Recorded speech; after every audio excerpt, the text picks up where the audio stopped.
اعوذ باللہ من الشیطان الرجیم بسم اللہ الرحمن الرحیم۔ آپ الطافیہ ٹی وی ملاحظہ فرما رہے ہیں۔ میرے پیارے دوستو، آج میں آپ کے سامنے ففتھ جنریشن وار کا ایک ایسا ہتھیار جو عملی طور پہ استعمال کیا گیا اس کے اوپر چند ایک باتیں کروں گا اور آپ کو بتاؤں گا کہ ففتھ جنریشن وار کس طریقے سے ہمارے اوپر اثر کرتی ہے اور ہم نسل در نسل کتنے سالوں تک، کتنی دہائیوں تک اور کتنی صدیوں تک اس کا شکار رہتے ہیں۔ 1971 میں جس وقت ایسٹ پاکستان میں مکتی بانی اور انڈیا مل کے ایسٹ پاکستان میں ہماری فوج کے ساتھ لڑ رہے تھے، تو اس زمانے میں ایک شوشہ چھوڑا گیا انڈیا کی را کی طرف سے، اور وہ شوشہ یہ تھا کہ پاکستان آرمی کے پٹھان اور پنجابی فوجیوں نے 30 لاکھ بنگالی لڑکیوں کا ریپ کیا۔ اب یہ 30 لاکھ کا جو ریپ تھا یہ ان کے مطابق 1969 سے لے کے 1971 کے درمیان 2 سالوں میں کیا گیا۔ ابھی آپ اندازہ لگائیے کہ یہ فگر اپنے ذہن میں رکھیے کہ یہ 30 لاکھ بنگالی لڑکیوں کا ریپ 2 سال میں کیا گیا۔ اب ذرا اندازہ لگائیے کہ یہ وہ زمانہ تھا کہ ان 2 سالوں میں پاکستانی ٹروپس کو وہاں پہ شدید سول نافرمانی کا سامنا تھا۔ ہمارا فوجی شہر میں نکلتے ہوئے ڈرتا تھا کہ میں چلا گیا تو واپس کیسے آؤں گا۔ اور صرف اتنا نہیں، وہاں پہ ہمارے جو لوگ راشن لینے کے لیے جاتے تھے وہ راشن نہیں ان شہر سے لے کے آ سکتے تھے کہ اتنی شدید سول نافرمانی تھی۔ اور ادھر انڈین آرمی، مکتی بانی اور انڈین بارڈر سیکورٹی فورس یہ سارے کے سارے مل کے ہمارے لوگوں پہ حملہ کرتے، اور ہماری فوج کو اپنا جو روٹین کا ان کا کام تھا اس کام کے ساتھ ساتھ انہیں شہری دفاع بھی کرنا پڑتا تھا کہ اگر انڈین ایئر فورس نے کسی جگہ پہ اٹیک کیا اور بم گرایا ہے تو وہاں پہ زخمیوں کو اٹھانا اور یہ سارے کا سارا شہری دفاع کا کام بھی انہی لوگوں کے پاس تھا۔ اب ہمارے لوگ اپنی جان بچانے کے لیے اتنے اس وقت شدید پریشر کا اور دباؤ کا شکار تھے کہ انہیں نہ راشن ملتا تھا اور نہ انہیں اسلحہ فراہم ہوتا تھا۔ یہ دونوں کی دونوں ان کی بہت زیادہ لمیٹیشنز تھیں۔ مشرقی پاکستان میں کام کرنے والے مغربی پاکستان کے جو لوگ سول ملازمین وغیرہ تھے، اب ان کی فیملیز تھیں، وہاں پہ لوگ تھے، یہ تقریباً کو 45 ہزار کے قریب یہ لوگ تھے۔ اب ان 45 ہزار بندوں کی جان، ان کی مال، ان کی عزت کی حفاظت وہ بھی انہی فوجیوں کے ذمہ تھی۔ اگر اس سارے کے سارے سینیریو میں، اس سارے منظر میں اگر ہم یہ تصور کر لیں کہ بنگالی لڑکیاں اٹھا کے وہ لاتے تھے اور ان کے ساتھ ریپ کرتے تھے، تو میں سمجھتا ہوں کہ اس کا تصور کرنا بھی آپ کے اور میرے بس کی بات نہیں ہے۔ آئیے ذرا میں اس کو انالیٹیکلی انالائز کرتا ہوں۔ پاکستان آرمی کے وہاں پہ 3 ڈویژن تھے۔ ایک ڈویژن میں تقریباً 13,000 فوجی ہوتا ہے، جس میں سے 5,000 سروسز کے لوگ ہوتے ہیں، جس طرح گاڑیاں ریپیئر کرنے والے، اسلحہ ریپیئر، آپ کے ٹینک وغیرہ ریپیئر کرنے والے ہو گئے۔ اس کے بعد سپلائی والے جو ٹرانسپورٹ دیتے ہیں اور آپ کو راشن وغیرہ لا کے دیتے ہیں، اسلحہ لے جانے والے۔ اسی طرح سے ڈاکٹرز ہیں جو آپ کا علاج کرتے ہیں۔ یہ سارے کے سارے ملائیں تو ایک ڈویژن میں تقریباً 5,000 یہ لوگ ہیں۔ پیچھے 8,000 رہ گئے۔ ان 8,000 کو 3 سے ضرب دیں تو یہ 24,000 بندہ بنتا ہے، جو کہ باقاعدہ فوجی تھا، جن کے پاس لڑائی کی ٹریننگ ہوتی ہے۔ جو سروسز کے لوگ ہوتے ہیں یہ اپنے اپنے کام کے تو ماہر ہوتے ہیں، لیکن فوج میں اٹیک کرنا یا ڈیفنس کرنا یہ ان کے بس کی بات نہیں ہوتی، یہ اس چیز میں ٹرینڈ نہیں ہوتے۔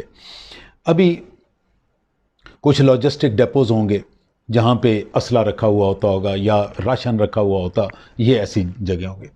اب ان 24,000 بندوں میں سے ایک فیکٹر اور ذرا دیکھیے۔ وہ فیکٹر یہ تھا کہ جو ایسٹ بنگال ریجمنٹس تھیں ہماری، وہ جس وقت اندر سے وہ بھی بغاوت کر گئیں تو انہیں فوج سے نکال دیا گیا، انہیں الگ کر دیا گیا۔ اگر انہیں میں نکال دوں تو میرے پاس تقریباً 18,000 بندے بچتے ہیں۔ اگر ان 18,000 کو میں مبالغہ کر دوں، بہت زیادہ ایگزیجریشن کروں، تو وہ کتنے بنیں گے؟ 20,000 بندہ بنے گا۔ اب 20,000 فوجی کتنے بارڈر پہ کھڑا ہوا ہے؟ مشرقی پاکستان کا انڈیا کے ساتھ جو کامن بارڈر تھا وہ 4100 کلومیٹر تھا۔ میں جو فارمولہ بتانے لگا ہوں اس کے لیے کسی تعلیم کی ضرورت نہیں ہے، آپ پین کاغذ پکڑیں، ایک سکیل لیں، 4100 کلومیٹر کی لمبی لائن لگائیں اور اس کے اوپر 20,000 بندہ ہمیں کھڑا کر کے دکھائیں کہ وہ 20,000 بندہ وہاں پہ کھڑا ہوا کیسے تھا۔ وہ اب روٹین ڈیوٹی بھی کر رہا ہے، وہ وہاں کی سول ڈیفنس بھی کر رہا ہے، اور اپنی جان کے اوپر جو مکتی بانی کے حملے ہو رہے ہیں ان کو بھی روک رہا ہے۔ آپ مجھے صرف اور صرف 20,000 بندہ 4100 کلومیٹر پہ کھڑا کر کے دکھائیں کیسے کھڑا ہوتا ہے۔ اور یہ جنگ کر، یہ بندے جا کے لڑکیاں اٹھاتے تھے، ذرا سوچنے کی بات ہے، یہ لڑکیاں اٹھاتے تھے اور آ کے ان کے ساتھ ریپ کرتے تھے۔ میرے پیارے دوستو، یہاں پہ میں ایک آپ کے سامنے ایک جملہ بولتا ہوں، ذرا غور سے سنیے گا، ایک لمحے کے لیے ذرا غور کیجئے گا۔ یہ جو ریپ نما چونچلے ہوتے ہیں نا، یہ کون لوگ کرتے ہیں؟ یہ جیتی ہوئی فوج کرتی ہے، ہاری ہوئی ٹیم یہ نہیں کرتی کہ ہاری ہوئی فوج وہ جائے اور جا کے ریپ کرے، یہ جیتی، اور وہ بھی فتح کے بعد۔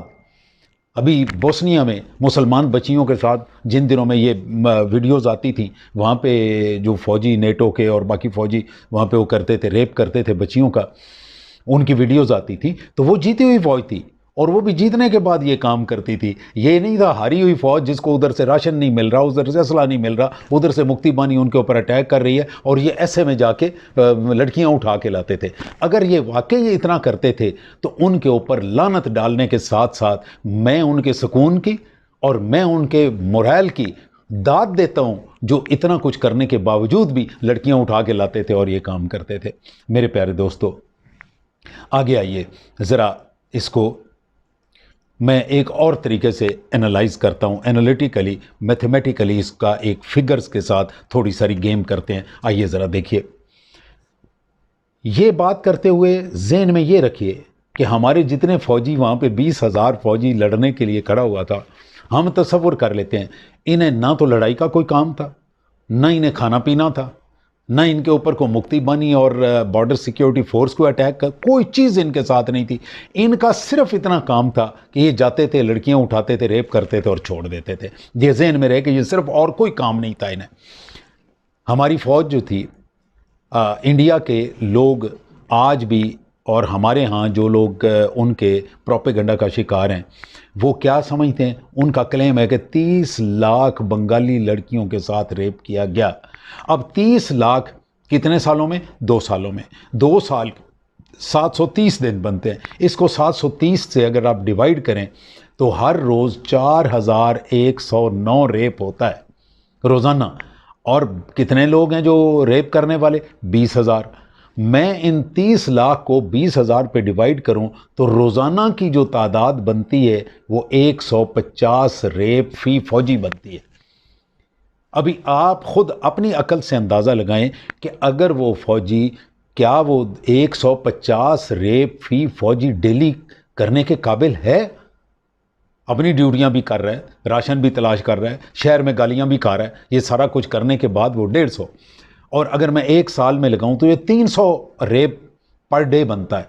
اگر یہ 300 کے حساب سے آپ اگر اس عرصہ کو بڑھانا چاہیں تو اگرتلہ کا جو کیس تھا وہ 1967 میں ہوا، اگر میں 1967 سے لے کر 71 تک جاؤں تو یہ 5 سال میں اس کو زیادہ سے زیادہ سٹریچ کر سکتا ہوں۔ اگر میں 5 سال کے حساب سے اس کو ڈسٹریبیوٹ کروں، اس کو ڈیوائیڈ کروں، تو پھر بھی یہ 60 ریپ روزانہ فی فوجی بنتے ہیں۔ اگر آپ کا ذہن مانتا ہے تو ٹھیک ہے، اگر نہیں تو پھر آپ اندازہ کر لیجئے کہ پروپیگنڈا میں اور 5th جنریشن وار میں کتنا اثر ہے۔ میرے پیارے دوستو، مجھے ہماری اپنی جو ایجنسی ہیں ان پہ بعض اوقات افسوس ہوتا ہے کہ ہم اتنے بڑے بڑے دھوکے کھانے کے باوجود آج بھی دفاعی پروپیگنڈا پہ چل رہے ہیں۔ دفاعی پروپیگنڈا پہ ہم کہیں بھی ایگریسو، جس طرح انڈیا نے ایگریسو پروپیگنڈا کیا، ہم نے کبھی ایگریسو پروپیگنڈا نہیں کیا۔ آئیے میں اس کی بھی ایک ایگزامپل دیتا ہوں۔ جس زمانے میں مشرقی پاکستان الگ ہوا، مکتی بانی نے کر لیا، ایسٹ پاکستان پہ قبضہ کر لیا، اور وہاں پہ سرنڈر کی سرمنی ہو گئی، فوجی ہمارے قید میں چلے گئے۔ جو ہمارے سویلین لوگ تھے ان کے ساتھ جو کچھ ہوا اس کی ایک آدھی داستان کو بنگالیوں سے ناراضگی کے لیے نہیں، صرف یہ بتانے کے لیے کہ ہم اپنا پروپیگنڈا نہیں کر سکے، ہم لوگوں تک یہ بات نہیں پہنچا سکے کہ مشرقی پاکستان میں پاکستانی پنجابی اور پٹھان جو سول ملازمین وہاں پہ تھے اور جو کانٹریکٹرز وغیرہ تھے، ان کی بچیوں کو اٹھا کر ان کے ساتھ کیا کیا کیا گیا، ڈھاکہ، کھلنا، راجشاہی، دیناج پور، میمن سنگھ، سلٹ کے اور چٹاگانگ کے بازاروں کے چوکوں میں کھڑے کر کے بچیوں کے ساتھ ریپ کیا گیا۔ میں نے خود ایک مظلوم باپ کی اور مظلوم بیٹی کی داستان خود اپنے کانوں سے اس بندے سے سنی۔ اس نے کہا کہ میری بیٹی کو اٹھا کے لایا گیا، ڈھاکہ کے ایک بازار میں کھڑا کیا گیا، اس کے ساتھ ریپ کیا گیا، اس کے بھائی بھی وہاں موجود تھے، اس کی بہنیں بھی موجود تھیں، اس بچی کی ماں بھی موجود تھی، اس کا باپ بھی موجود تھا، اس کے سامنے ریپ کیا گیا، اور ریپ کرنے کے بعد اس کے کپڑے اتار کے اس کے بریسٹ کاٹے گئے، چاقوؤں کے ساتھ اس کے بریسٹ کاٹے گئے، اور بریسٹ کاٹنے کے بعد اس کو کہا گیا کہ وہ دوڑو، وہ بیچاری حال دہائی مچاتی ہوئی ڈھاکہ کے بازار میں دوڑتی رہی۔ ہمارے تو کسی بندے نے کبھی یہ بات کہانی سنائی نہیں ہے۔ وہ 30 لاکھ تو ساری کی ساری اللہ معافی دے قرآن کی آیت بن گئی، اور یہ بات ہم نے کبھی پروپیگنڈا، ڈیفینسو پروپیگنڈا بھی نہیں کیا کہ ہم لوگوں کو بتا سکتے کہ ایسا نہیں ہوا۔ میرے پیارے دوستو، بالکل ایسے ہی آپ کو ایک اور کہانی سناتا ہوں۔ میں ان بدقسمت لوگوں میں سے ہوں جنہوں نے وہ بندے دیکھے جن کی زبانیں کاٹ کے بنگالیوں نے پاکستان میں بھیج دیا تھا۔ میں ان بدقسمت لوگوں میں سے ہوں، ایسے لوگ بھی وہاں پہ موجود تھے۔ میرے پیارے دوستو، مجھے بعض اوقات ان لوگوں پہ بائی گاڈ بہت ترس آتا ہے جو راہ کے 5th جنریشن وار کا آج بھی شکار ہو جاتے ہیں۔ ایسے مخلص پاکستانیوں کے لیے میری گزارش ہے کہ ایک چیز یاد رکھیے، مسلمان جتنا بھی تمتراک رکھتا ہو، جتنی بھی دھاک رکھتا ہو، وہ یہود و ہنود جتنا نہ مکار ہو سکتا ہے، نہ اتنا جھوٹا ہو سکتا ہے، اور نہ سازشی ہو سکتا ہے۔ ان لوگوں کے دماغ کو سمجھنے کے لیے محمد علی جناح قائد اعظم، محمد علی جوہر، علامہ اقبال، جماعت علی شاہ، مجدد الفسانی، ایسے دماغ چاہیے ان کو سمجھنے کے لیے۔ علامہ اقبال نے شاید اس لیے کہا تھا، شہری ہو دیہاتی ہو مسلمان ہے سادہ، وآخر دعوانا ان الحمدللہ رب العالمین۔